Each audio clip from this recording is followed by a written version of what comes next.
Nah, setelah Atalanta memperkecil kedudukan di menit 77, wah itu 13 menit terakhir plus injury time 6 menit, stresnya bukan main, deg-degan banget. Bahkan Zhang aja mukanya sampai pucat, Marotta sampai jambak-jambak rambutnya dia. Waduh gila tuh, deg-degan banget semalam. Cerewetan ceking kita, nyerewetin apa aja. Teman-teman, saat ini kalian sedang menyaksikan Cerewetin Intar. Apa kabar teman-teman semua? Selamat memulai pekan yang baru, selamat berhari Senin. Semoga pekan ini rezeki kita lancar, pekerjaan, pendidikan, semua karya kita berjalan dengan mulus. Siapa yang kemarin malam nggak senam jantung, wah itu ada kelainan jiwa tuh, pasti psikopat gila sih pertandingan kemarin malam. Apalagi ketika Atalanta akhirnya bisa memperkecil kedudukan ya, jadi 3-2. Aduh, itu stresnya ya ampun. Dan dari pertandingan semalam, gue makin yakin di setengah musim pertama ini kita digendong oleh Dzeko.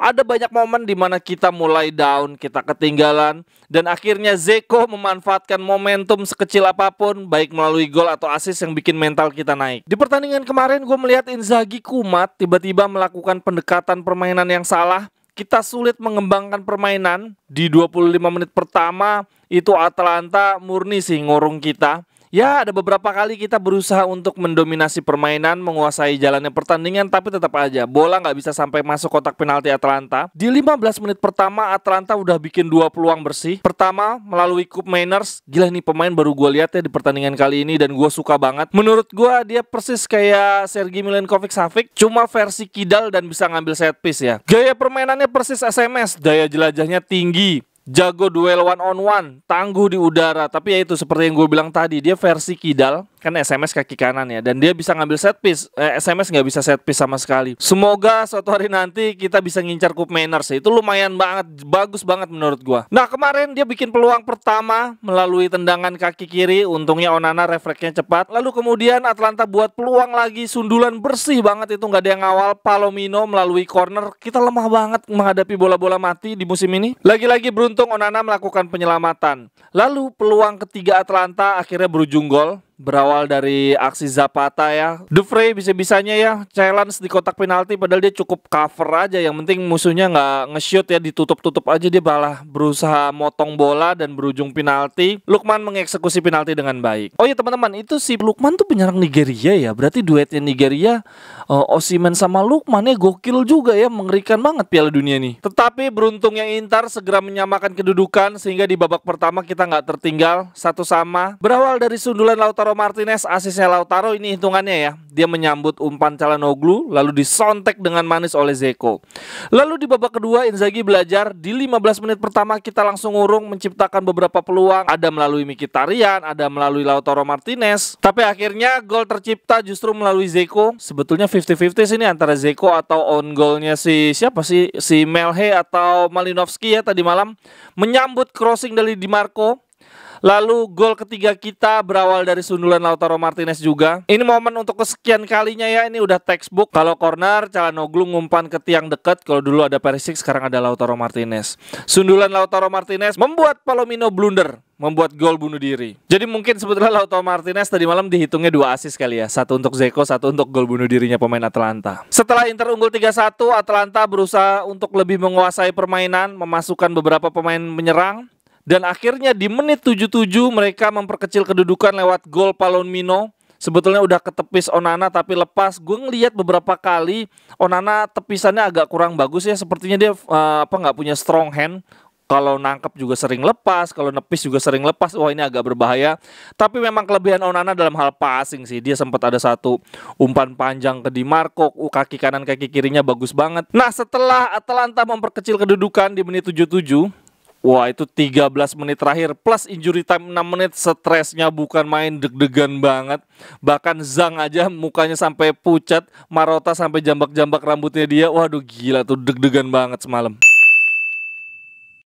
Halo teman-teman, maaf gue potong sebentar, gue mau promosi, mau ngiklan. Jadi ceritanya gue pingin upgrade komputer supaya bisa main FIFA, main Football Manager, bisa bikin konten main games. Jadi sebelum pertandingan Inter mungkin gue bisa prediksi dulu pakai FIFA atau main bareng teman-teman. Terus bisa eksperimen juga bareng teman-teman jadi pelatih Inter atau pelatih timnas Indonesia pakai Football Manager ya. Nah menariknya adalah untuk upgrade komputer berarti butuh uang nih. Kalau gue lihat dari harganya sih sekitar 5-10 juta tergantung spesifikasinya. Untuk itu teman-teman, gue butuh job buat ngumpulin uang. Jadi bagi teman-teman di sini yang mau gue promosiin usahanya, podcastnya, kontennya, karyanya, apapun melalui YouTube gue, silahkan kontak gue melalui barcode nih yang ada di atas. Lalu harganya berapa? Murah aja. Silahkan teman-teman lihat di layar. Untuk teman-teman yang followers Instagramnya di bawah 5.000, gua kenakan biaya 50.000 aja per konten. Tetapi untuk teman-teman yang followers Instagramnya sudah di atas 5.000, gua kenakan biaya 100.000 per konten. Lalu misalkan nih teman-teman produknya mau dikirim ke tempat gua ya, biar lebih enak promosiinnya, misalkan makanan, minuman atau barang apapun, maka biayanya gua kurangin 25.000.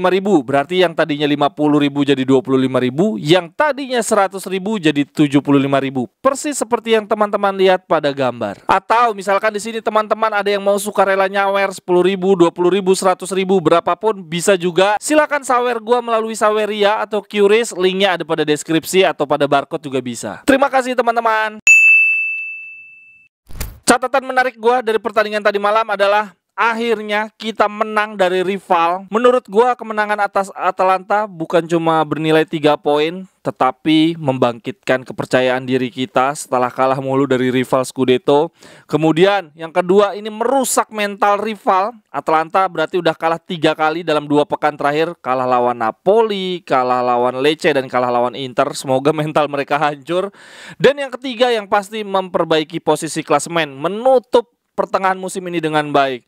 Sekarang kita ada di peringkat 5, memang belum masuk 4 besar, tetapi poinnya sama dengan Lazio. Dan cuma beda 1 poin dari peringkat 3 Juve, dan cuma beda 3 poin dari Milan yang ada di peringkat 2. Mengingat awal musim kita yang sangat amat parah, kita udah kalah 5 kali. Jadi menurut gua posisi klasemen saat ini sangat amat layak kita syukuri. Lalu catatan menarik gua lainnya adalah Belanova yang masuk kemarin menggantikan Dumfries ya. Dumfries sempat cedera, megang kepala. Dan Dumfries sendiri menurut gua beberapa kali lumayan sih, dia berani nusuk, berani crossing. Jadi kombinasi di sisi kanan ada Belanova, ada Dumfries, ada Darmian, menurut gue udah cukup. Kalau ada perbaikan di jendela transfer bulan Januari nanti, wah tanpa mengurangi rasa hormat, kayaknya Gosens sih yang memang harus dilepas. Lalu catatan menarik lainnya yang sebetulnya nggak menarik-menarik banget, yaitu lini belakang kita kropos banget. Sangat amat mudah kebobolan ketika menghadapi bola-bola mati. Acerbi sejauh ini sudah lumayan lah, dia bisa backup De Vrij, bahkan menurut gua di beberapa kesempatan mainnya jauh lebih bagus dibandingkan De Vrij. Lalu Acerbi juga bisa ngisi posisinya Bastoni walaupun tidak semobile Bastoni ya. Nah yang perlu kita perhatikan adalah pelapis Skriniar. Skriniar nih kalau nggak dikasih pelapis bisa-bisa mainnya santai-santai aja, udah dapat kenaikan gaji, ban kapten. Tapi kalau mainnya kayak semalam kacau sih, semalam sebetulnya nggak bagus-bagus banget. Kita butuh pelapisnya Skriniar ya biar Skriniar istirahat dan dia juga terpacu untuk mengembangkan diri. Semoga Marotta sama Zhang bisa dapat center back kanan sih, khususnya yang punya speed ya untuk menghadapi penyerang-penyerang yang gesit-gesit tuh kayak Lukman, kayak Muriel, kayak Dybala. Kita kan selalu kerepotan tuh menghadapi penyerang yang seperti itu. Oh ya baru keingetan, ada momen di mana Belanova diserang secara verbal oleh siapa tuh, Holden, cara bacanya gimana sih tuh? Penyerangnya Atalanta asal Belanda. Belanova terlihat sangat bagus ya dalam kontrol emosi, dia tetap jalan aja nggak digubris dan kemudian dibantu oleh Barella. Wow, kalau berani jangan sama adik gue, sini lawan gue. Gue senang banget ngeliat momen kalau pemain kita saling membela satu sama lain sih. Kita memang butuh preman di lapangan. Lalu catatan menarik lainnya, dengan kemenangan ini Inzaghi mencatat rekor. Dia sudah melatih sebanyak 250 pertandingan, menghasilkan 143 kemenangan. Tidak ada pelatih dengan catatan sebaik Simone Inzaghi dalam 35 tahun terakhir. Untuk itulah gue selalu bilang beri kepercayaan sama Inzaghi. Inzaghi itu masih muda dan menurut gue yang terbaik sih di generasinya. Mungkin ada De Zerbi, tapi ya Zerbi belum ada di levelnya Inzaghi. Buktinya dia ngelatihnya yang latih cuman Sassuolo, kemudian ke luar negeri. ke Liga Inggris pun bukan tim papan atas ya. Beda kalau Sarri kan langsung ke Chelsea itu. Menurut gue Inzaghi juga bisa punya potensi untuk ngelatih tim besar di Liga Inggris sih. Untuk man of the match tadi malam menurut gue Zeko nggak ada duanya. 2 gol dia menyelamatkan kita. Kalau menurut teman-teman pertandingan tadi malam gimana? Stres nggak? Senam jantung nggak? Lalu man of the match-nya menurut teman-teman siapa? Sekian dulu untuk konten hari ini teman-teman. Silahkan komentarnya, analisisnya untuk pertandingan tadi malam. Sampai ketemu di cerewetan-cerewetan berikutnya. Bye-bye, thank you. Cerewetan